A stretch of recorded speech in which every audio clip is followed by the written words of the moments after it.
আসসালামু আলাইকুম প্রিয় বন্ধুরা। আজকে আমরা আসলাম হতভাগিনী মায়ের বাসায়। ইনি অতীতে ৬টি টিনের চালার মধ্যে ইনি ছিল। অনেক কষ্ট করে ইনি ছিল।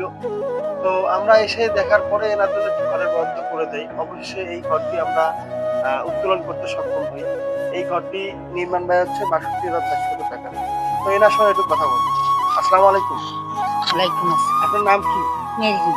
মেহেদী। তো আপনি এই ঘর পেলেন, আ গরুর মাংস পেলেন, চাউল পেলেন। হ্যাঁ, চাউল পেয়েছেন, ২৫ কেজি চাউল দিয়েছিলাম হ্যাঁ, গতকালকে পেয়েছিলেন? হ্যাঁ, হ্যাঁ? চাউল কোথায়? ওই ড্রামে থেকে। ওই ড্রামে ঢেলে রাখছেন? হ্যাঁ, বস্তা খালি করে ড্রামে ঢেলে হ্যাঁ, রাখছেন। আচ্ছা যাক। ২৫ কেজি চাউল আপনারা যে ২ জন খান মিনিমাম ১ টা মাস খাইতে পারবেন। তাই হ্যাঁ, না? হ্যাঁ। তো আপনার এই যে ঘর পেলেন, চাউল পেলেন, মাংস পেলেন, এই যে সহায়তাগুলো পাচ্ছেন, তাতে কেমন লাগতেছে আপনার? খুশি নিবেন। খুশি লাগতেছে? হ্যাঁ, এই ঘরে কি আপনি থাকতেছেন? হ্যাঁ, হ্যাঁ, ঘরের মধ্যে থাকতে কেমন লাগে আপনার? ভালো লাগে। প্রিয় বন্ধুরা, এই একটি ঘর শুধুই ঘর না। একটি ঘর মানে হচ্ছে নিরাপদ আশ্রয়। একটি পরিবারের নিরাপদ আশ্রয়ের ব্যবস্থা আমরা করে দিয়েছি। আপনারা সবাই আমাদের পাশে থাকবেন। ভিডিওটা বেশি, বেশি করে লাইক করবেন, শেয়ার করবেন।